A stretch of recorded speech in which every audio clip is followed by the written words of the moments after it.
ዕብራውያን ምዕራፍ 10 ከ35 እስከ 39 በጌታ በኢየሱስ ክርስቶስ ስም አነባለሁ። የጌታ ቃል እንደዚህ ይላል። ስለዚህ ታላቅ ዋጋ ያለውን መታመናችሁን አትጣሉ፣ የእግዚአብሔርን ፈቃድ ፈጸማችሁ የተስፋ ቃሉን እንድትቀበሉ ጸንታችሁ መቆም ያስፈልጋቸዋል። ምክንያቱም ከጥቂት ጊዜ በኋላ የሚመጣው እርሱ ይመጣል፣ አይዘገይም። ጻድቅ ግን በእምነት ይኖራል። ወደ ኋላ ቢያፈገፍግ ነፍሴ በእርሱ ደስ አትሰኝም። እኛ ግን አምነው ከሚድኑት ወገን እንጂ ወደ ኋላ ፈግፈገው ከሚጠፉት አይደለንም። እና በዚህ በምዕራፍ 10 ማጠቃለያ ላይ ቁጥር 35 አካባቢ ጀምሮ የዚህን ሐሳብ መጠቅለያ ወይንም መዝጊያ እንደገና ያነሳል። ምን ብሎ ነው የሚናገረው? ቁጥር 35 ምንድነው የሚለው?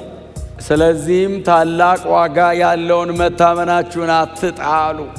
በጣም እነዚህ መጽሐፍ ቅዱስ ጸሐፊዎች በመንፈስ ቅዱስ ተነድተው ነው በርግጥ የጻፉት፣ ግን በጣም አስደናቂ ነው አይደል? ብርሃናቸው የሚጫኑበት ቦታ፣ የሚረግጡበት ቦታ፣ ሐሳባቸው ሰው ውስጥ እንዲገባ የሚሄዱበት ርቀት በጣም አስደናቂ ነው እና ታላቅ ዋጋ፣ ስለዚህ ታላቅ ዋጋ ያለውን መታመናችሁን አትጣሉ። ታላቅ ዋጋ ያለውን መታመናችሁን አትጣሉ። ታላቅ ዋጋ ያለው መታመን፣ ታላቅ ዋጋ ያለው መታመን አለ በእናንተ ዘንድ። እንደዚህ ያለ ታላቅ ዋጋ ያለው መታመን ተገኝቷል። እሱን መታመናችሁን አትጣሉ። እግዚአብሔር ይመስገን።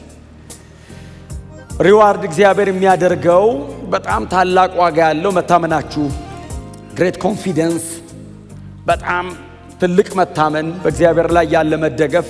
ይህንን መታመናችሁን እግዚአብሔር ዋጋ ይሰጠዋል። ታላቅ ዋጋ ነው ያለው፣ በጣም የከበረ ነው። እግዚአብሔር በጣም ቫልዩ ያደርገዋል እና አትጣሉት፣ እንዳይቀልባችሁ። እየሄዳችሁ ያላችሁት መንገድ፣ እየከፈላችሁ ያላችሁት ዋጋ በእግዚአብሔር ላይ ከመታመናችሁ የተነሳ የያዛችሁትን ይህንን መጽናት እንደ ቀላል ነገር አድርጋችሁ እንዳትጥሉት፣ እንዳትተዉት። አንዳንዶች መጥተው ምናልባት ሊያክፋፉባችሁ ይችላሉ። በጣም ታላቅ ዋጋ አለው ይሄ መታመናችሁ። በዚህ መታመናችሁ ምክንያት የከፈላችሁት ነገር አለ። በዚህ መታመናችሁ ምክንያት እየሄዳችሁ ያላችሁበት መንገድ አለ። እስከ ዛሬ ድረስ መታችኋል። ከዚህ በኋላ ባለው ጨርሱ፣ አትጣሉ። ክብር ለእግዚአብሔር ይሁን። ጥላችኋል አይደለም አይደል? እስካሁን መታችኋለሁ። ታላቅ ዋጋ ያለው መታመናችሁ ነው። ከዚህ በኋላ ነው፣ እንዳትጥሉት። ይሄ መታመናችሁ በእግዚአብሔር ዘንድ ታላቅ ዋጋ አለው። እግዚአብሔር ነው ዋጋ የሚሰጠው፣ እግዚአብሔር ነው የሚተምነው፣ እግዚአብሔር ነው የሚያከብረው። ታዲያ እንዳትጥሉት። ከምን ጋር የተያያዘ ነው? ጸንቶ ከመጨረስ ጋር የተያያዘ፣ እስከ መጨረሻ ከመታመን ጋር የተያያዘ ነው። መታችኋል እስካሁን ነው፣ አይበቃም። ጨርሱ፣ ጨርሱ። አይበቃም። የምትፈልጉት ነገር እስከ መጨረሻ ጽናታችሁን የሚጠይቅ ነው። እግዚአብሔር ሪዋርድ እንዲያደርገው ሁሉም ሰው ይፈልጋል። እግዚአብሔር እንዲሸልመው ሁሉም ሰው ይጓጓል። እግዚአብሔር ለማን ነው የሚሰጠው? እስከ መጨረሻ ለሚጸና። እስከ መጨረሻ መጽናት ምን ኮስት ሊያደርግ ይችላል? ሕይወቴን ሊያደርገው ይችላል። ኮስት ጊዜን፣ ጉልበቴን፣ ገንዘቤን ብቻ አይደለም፣ ሕይወት ነገ ሊጠይቀኝ ይችላል። እና እንዳትጥሉ ጽኑ። የከበረ ነው፣ በጣም ውድ ነው። ምንድነው እነዚህ ሰዎች መታመናቸው የተባለው? እንዳትጥሉት የተባሉት፣ ጨርሱ፣ ጠብቁ እስከ መጨረሻ የተባሉት ምንድነው? ከቁጥር 32 ጀምሮ እስከ 34 ያለው እኮ ነው። ከቁጥር 32 ጀምሮ ምንድነው? ብርሃን ከበረላቸው በኋላ በመከራ ውስጥ በብርቱ ተጋድሎ ጸንታችሁ የቆማችሁበትን የቀድሞውን ዘመን አስቡ። ብርሃን በርቶላችሁ፣ አዎ ጸንታችሁ ቆማችኋል። አዎ ብዙ መከራ መጥቶባችሁ ተጋፍጣችኋል። አዎ የቀድሞ ዘመን የኖራችሁበት እሱን አስቡ። ለጊዜው አይደለም የምንቀጣጠለው። ክርስትና የሆነ ሰሞን ብድግ የሚል ግለት አይደለም፣ የላይፍ ታይም ፕሪንሲፕል ነው። የሆነ ሰሞን በጣም ጸሎት ይልሃል። የሆነ ሰሞንስ ሲቀዘቅዝብ አይ ጸሎት አልተሰማኝ፣ ባይሰማኝም እንበረከካለሁ። ቢመችም ባይመችም፣ በከፍታውም በዝቅታውም፣ በክብሩም በውርደቱ፣ በየትኛውም ነገር ጸንቶ መጨረስ። ይህንን ማነው ሪዋርድ የሚያደርገው? እግዚአብሔር ነው። አብርሃም ረጅም ዓመት ጠበቀ። ልጅ እሰጥሃለሁ ብሎት ረጅም ዓመት ጠበቀ። ሲቃይ በዛበት፣ በጣም ቀላል አልነበረ መንገዱ። እግዚአብሔር መጣና እንደዚህ አለው፣ አብርሃም አለው። አቤት ሲለው አትፍራ አለውና ታላቅ ዋጋ እኔ ነኝ። የቀድሞ ትርጉም እናንተ እጅ ላይ ያለው ዋጋ እጅግ ታላቅ ነው አይደለም የሚለው? ኤንአይቪ ለምድር ታላቅ ዋጋ እኔው ነኝ፣ እኔ ሪዋርድ አደርጋለሁ። ምን አለ? ራሴን ስለ መጽናት እከፍልሃለሁ፣ ስለ መታመን፣ ስለ መጠበቅ እከፍልሃለሁ። ፌዝፉል ሆነ መንገዴ ላይ አማራጭ እያለ፣ አቋራጭ እያለ፣ እድል እያለ እምቢ ብለ ቀጥ ብለ ጠብቃለሁ፣ እኔ እከፍላለሁ። ዋጋ ታላቅ ነው። ታላቅ ዋጋ ያለውን መታመናችሁን አትጣሉ። አፖባሎ ዶንት ካስት አውት፣ አትጣል፣ ጨርሱ፣ እንዳትጥሉ። እንደዚህ የሚያናነቅባለው ቶሎ ሽሸው። ከቻለ ቸርች ይዘውና እምቢ ካለ ጣለው። እውነቴን ነው የምነግራችሁ። ባይዘው ና ቸርች በለው፣ በጣም ስለምንወደው ና። አልመጣም ናንተ እዚህ ቅር ካለ ብራዘር ልቀቀኝ ነው ማለት ያለብን። ለምን መሰለህ? አንተ ወንበር ላይ እሱ መሬት ላይ ነው። ስትጓተቱ እሱ ግራቪቲ ራሱ ያግዟል። ጎትቶ ነው የሚጠለ። አላቅጀ ከፍታ ላይ ያለ ለመውደቅ ባይዘው ይቀርብ ነው። እታች አለ ምንም ነገር ያግዟል። ደሞ ታች እንዳትጥሉ ለምን ይባላል? የሚያስጠላላ የሚጎትታላ። መጽናት ለምንድን ነው የሚጠየቀው? ትዕግስት የሚፈትን ነገር አለ። አንዳንዴ ደግሞ ይሄ የምንከተለው እምነት፣ የገባንበት እምነት እግዚአብሔር ሉዓላዊ የሆነበት እምነት ነው። ስለዚህ የፈለኩት በፈለኩት ቀን አይሆንም። ጽናት ያስተምራል፣ መቆም ያስተምራል፣ በፕሪንሲፕል መኖር። አሜን ነው። እና እንዳትጥሉ የተባሉት ተጋድሎ ነበራቸው። በፊትም ትጋደሉ ነበር። በጣም በተጋድሎ በመከራ መሃል ተጋድሎ። አስቡ፣ እሱን ዘመን አስቡ። ኢየሱስ ክርስቶስ ጌታ ነው። ከዛ አይቀጥልም። ቁጥር 33 ላይ ምንድነው የሚለው? አንዳንድ ጊዜ በአደባባይ ለስድብና ለስደት ተጋልጣችሁ ነበር። ሌላ ጊዜ ደግሞ እንደዚህ ያለ መከራ ከደረሰባቸው ሰዎች ጋር አብራችሁ መከራን ተቀብላችኋል። እናንተ ራሳችሁ የተሻለና ለዘወትር የሚኖር ሀብት ያላችሁ መሆናችሁን ስለምታውቁ ለታሰሩት ራራችሁ፣ ንብረታችሁም ሲዘረፍ በደስታ ተቀበላችሁ። ስለዚህ አይደለም የሚለው ቃሉ? በዚህ ሁሉ ውስጥ ጸንታችሁ ቆማችኋል። እና ሰዎቹን ይሄ ጸሐፊ ሲያስታውሳቸው አዎ ይላሉ፣ ተጋድለናል። አዎ ለስድብና ለስደት ተጋልጠን ጸንተናል። አዎ እንደውም ከእናንተ አልፋችሁ ለሌሎች ሁሉ ተርፋችሁ ነበር። ንብረታችሁ ሲዘረፋው በደስታ ደስ ይላል። እንዴ ንብረት ሲዘረፍ ክርስትና ከሆነ በወንጌል ምክንያት አሳደው ንብረታችሁን፣ ጥሪታችሁን ሁሉ እንደውም ሲሰባብሩባችሁ በደስታ ነው የተቀበላችሁት። ስለዚህ ታላቅ ዋጋ ያለውን መታመናችሁን፣ ይሄንን የመጣችሁትን መንገዳው አረ ክብር አለው ከፊት አትጣሉት። ከዛ ሰዎቹ እንደዚህ ይላሉ፣ አሜን። አይመስላችሁም? ጉባኤ ውስጥ ጸሎት የሚጀመር ለምን አሰራጭ? አሁን እኛ የዕብራውያኑን እየተማርን ነው። እነሱስ እየኖሩት ያሉ ሰዎች ናቸው። አሁን ሊያስጠላቸው እየታገላቸው የከበረው ልብስ ከላያቸው ላይ ማውለቅ ጀምሯል። እንደዚህ እና ሰውየው ምንድነው የሚያስታውሳቸው? የለበሳችሁት ልብስ የተሰራበት ማቴሪያል በጽናት በትጋት ለስድብና ለመከራ ተጋልጦ በመቆም ለሌሎች በመቆረስ ያላችሁ በሙሉ ለወንጌል በመክፈል የተሰራ ልብስ ነው።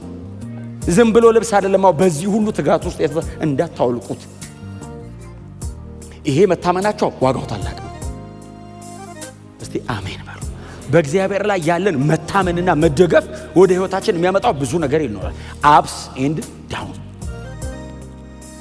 ሁሌ በእርግጥ ዝቅታውም ከፍታ ብለን ከቆጠረን ለወንጌል ብሎ መከራ መቀበል ደስታ ብለን ስለምንቆጥር እኛ ክርስቲያኖች ስለሆንን ትምህርታችን እውነታችን ይሄ ስለሆነ እንጂ የሚበዛው መከራ አይደለም እንደ ክርስትና ላይ ተው አይበዛውም እንዴ? ጣል አይበዛውም እንዴ? እረፍ ይበዛዋል እኮ ክርስትና። እኛ የሚገለን ነው የሚያስደስተን። እግዚአብሔር ደግሞ ተው በመኖር ተደሰት ከኔ ጋና ሲለን ከግል ምኞቴ እግዚአብሔር ሲያላቀቀኝ እንጂ የኔ ደስታ ጠላት የኔ ክብር ጠላት አይደለም እግዚአብሔር። እንደውም የክብሬ የብዙ ሞገስና የብዙ በሱ ፊት መወደዴ ምክንያት እግዚአብሔር እንደውም ምክንያቴ ነው። ክብር ለስሙ ይሁን። ከዛ ይቀጥላል ቁጥር 36 ላይ አትጣሉ ካለው የእግዚአብሔርን ፈቃድ ፈጸማችሁ። ዋው! የተስፋ ቃሉን እንድትቀበሉ ጸንታችሁ መቆም ያስፈልጋችኋል። የተስፋ ቃሉ ምንድነው? የጌታ መምጣት ነው የተስፋ ቃላችን። ክርስቲያን የሚጠብቀው ብዙ ተስፋ የለውም። አንድ ነው ተስፋችን። እግዚአብሔር ለተስፋ ቃሉ ታማኝ ነው። ምንድነው እግዚአብሔር ተስፋ የገባልን? ወደ ምድር የመጣው ጌታችን ኢየሱስ ክርስቶስ ሲሄድ የነገረን ምንድነው? እመለሳለሁ ጠብቁኝ ብሎን ሄደ። እንደ ተስፋ ቃሉ ጌታ አይዘገይም አይደለም ይለው። የተስፋው ቃል ምንድነው? መመለሱ፣ መምጣቱ። ስለዚህ የተስፋ ቃሉን ወራሾች የተስፋ ቃሉን እንድትቀበሉ ጸንታችሁ መቆም ያስፈልጋችኋል። ጌታ ይርዳን። የተስፋ ቃሉን እንድትቀበሉ ጸንታችሁ መቆም አለባችሁ። በምን ውስጥ? በመከራ መካከል ምቾቶቻችሁን ለመልቀቅ ፈቃደኛ መሆን አለባችሁ። በጣም የምትጓጉለትን ነገር ለእግዚአብሔር ለመሰዋት ፈቃደኛ መሆን አለባችሁ። የሚበልጠው ሰማያዊ ነው ካልኩኝ ምድራዊውን ነገር ለመተው መጨከን አለብኝ። ወዳጆቼ አንዳንዴ እንደምንለው እግዚአብሔር እኮ ብለን በምህረቱ ባለጠጋ ምን ጥርጥር አለ? ሁላችን በእግዚአብሔር ምህረት አይደል ያለ ነው። እግዚአብሔር ግን ለተናገረውና ላለው ነገር ደግሞ የታመነና እውነተኛ ነው። ስለዚህ አሁን እንደዚህ አይነት ቃል እግዚአብሔር ከተናገረ የተስፋ ቃሉን መቀበል ትፈልጋለህ ሲል እንዴ ጌታዬ እንዴት ትጠይቀኛለህ? እስከ መጨረሻ ጸንተው መጽናት ይጠይቃል። በምኑ?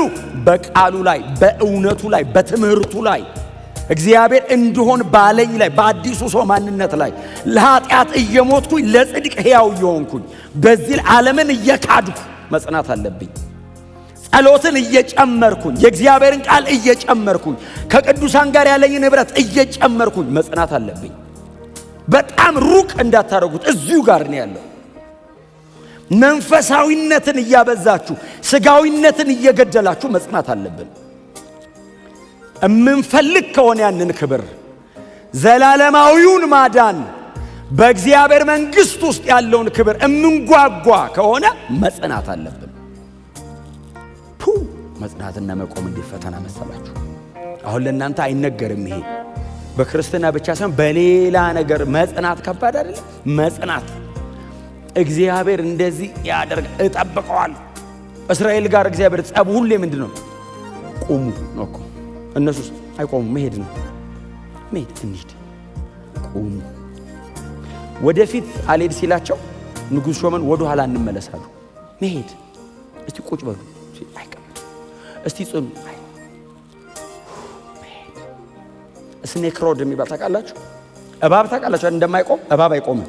እንደዚህ ይደ ብሎክ አርክ እንደዚህ ተጠፋ። ምንም ነገር ዝም ብሎ ነው የሚሄደው። እኛ ክርስቲያኖች ቁም ካል ቀጥ፣ ጽና መጽናት፣ ጠብቅ መጠበቅ፣ እጥፍ አይባልም። ቀጥ ቀይ ባህር ትዝ ይላችኋል? ቀይ ባህር ጋር ሲደርሱ እስራኤል እንዲያሉት ሙሴ ምን ይበሉት የሚሉት ሲያጡ በግብፅ መቃብር ጠፋ። አሁን ይባላል። አሁን ሰው መቃብር እንዴት ራሱ ትዝ አላቸው። ከሞትክ በኋላ አሞራይ ብላ ምን አሁን በስርዓት ቀበሩ አልቀበሩ? መቃብር በግብፅ ጠፍቶ ነው እዚህ መሃል ምድረ በዳ ልታስገድለ ምናምን ሲሉት እግዚአብሔር መጣና እንደዚህ አለ፣ ቆሙ አላቸው። ሊሄዱ እኮ ነው። በዋናን ጀምረው በጀልባን ሞክረው ቆሙ። ለምን? እግዚአብሔር ሲሉት ሕዝብ ላይ እየጮህብኝ ነው አለ እግዚአብሔር። ሙሴ አትጮህብኝ አለ እና ጸጥ ብለህ ቁም፣ የማደርገውን ማዳን አሳይሃለሁ። ጸጥ ብለው ቆሙ። ቀይ ባህርን ከፈለው። ተአምራቱን ከማድረጉ በፊት እግዚአብሔር ቆሙ፣ አትጮህብኝ እኮ እኮ አለ እኮ ዘጸአት 14 አትጩ አለ እግዚአብሔር። እንሂድ እንመለስ ወደፊት ወደ ኋላ ጸጥ። አንተ እግዚአብሔር ጮህብኝ ቢል ጸሎት አይደለም ወሬ ድምፁ ራሱ መኖሩ ከዛ በኋላ ይሄ መብያው አትጩህብኝ ሲልህ እኮ ጉሮሮ ራሱ ስራ እኮ ያቆማል። ለምንድን ነው እግዚአብሔር አትጩህ ያለው? ቁሙ ለማለት። በቃ ቁሙ፣ ጸጥ በል ነው። ቁሙ፣ እኔ ልስራ። መቆም ከባድ ነው። መጽናት ከባድ ነው። አንድ ነገር ላይ ደጋግሞ ማድረግ ከባድ ነው። ለዛውም ቶሎ ምላሽ የሚሰጥ ለማይመስል ነገር በጣም ደጋግሞ እዛ ነገር ላይ ባጠገብ ሹልክ እልፍ ነገር ሲሉ የተሸወድክ ሁሉ ይመስላል። አንድ ነገር ላይ ቆመ ዝም ብዬ ነው ጌታን እምለው ያስብላል። አይደለም፣ ዝም ብለን አይደለም።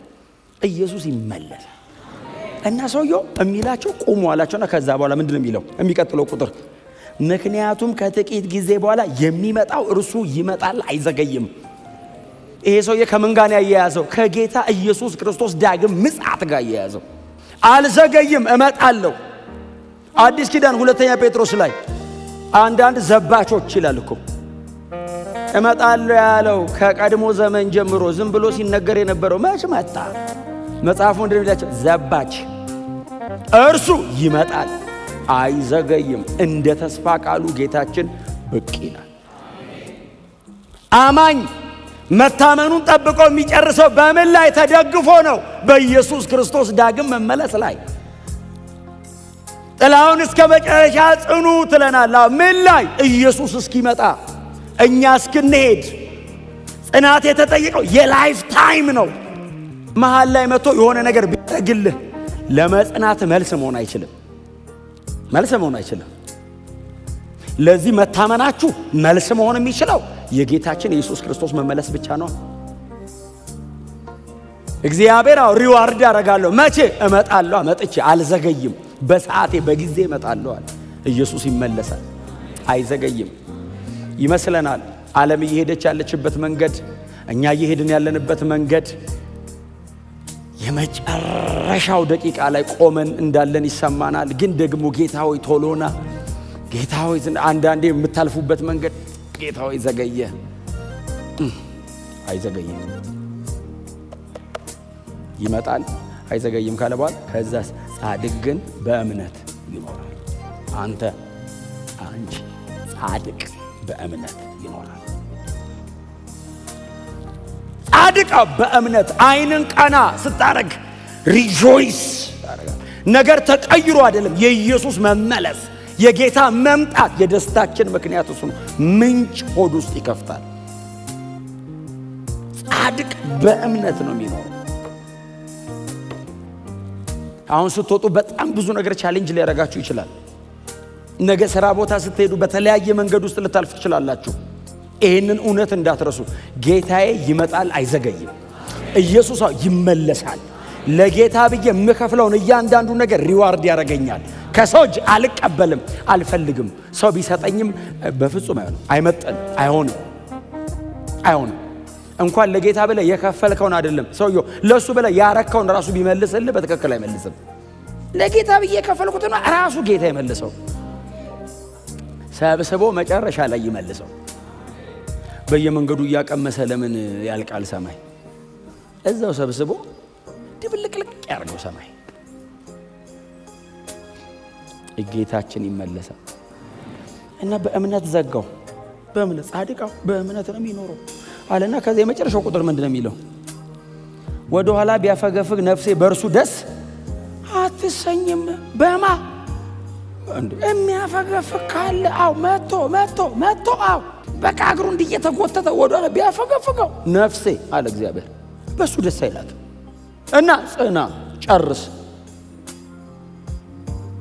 ሲዘጋው ምን ብሎ ነው የሚዘጋው? የመጨረሻው ቁጥር 39 ላይ እኛ ግን አምነው ከሚድኑት ወገን እንጂ ወደ ኋላ አፈግፍገው ከሚጠፉት። ምን አይነት ቦልድነስ ነው! ቀና ብሎ ነው የሚዘጋው ሰውየው ክፍሉን። አምነው ከሚድኑት ምን ማለት ነው? ጻድቃን ነው። ጻድቅ በእምነቱ ነው የሚኖረው። እኛ አምነው ከሚድኑት እንጂ አፈግፍገው ከሚጠፉት አይደለንም። በክርስቶስ ኢየሱስ ያገኘነውን ያንን እስከ መጨረሻ ይዘን እንቀጥላለን። በዚህ ክብር እንጨርሰዋለን። ይመለሳል፣ እናየዋለን፣ አምነን እንድናለን። እስከ መጨረሻ ጸንተን የክብርን አክሊል እንቀበላለን። ጳውሎስ እንደዚህ አለ፣ ሩጫውን ጨርሻለሁ፣ ሃይማኖትን ጠብቄአለሁ፣ መልካሙን ገድል ተጋድያለሁ፣ ጻድቅ ፈራጅ ከሆነው ከእርሱ እጅ የክብርን አክሊል እቀበላለሁ፣ እርሱም ይሰጠኛል እና እርግጠኛ ነኝ አለ። በእናንተ መልካሙን ሥራ የጀመረው እርሱ እስከ ክርስቶስ ቀን ድረስ ይጠብቀዋል። ክብር ለኢየሱስ ይሆን። ሃሌሉያ! ጌታችን ኢየሱስ ተመልሶ ይመጣል። ይህንን አምነን እስከ መጨረሻ እንጸናለን።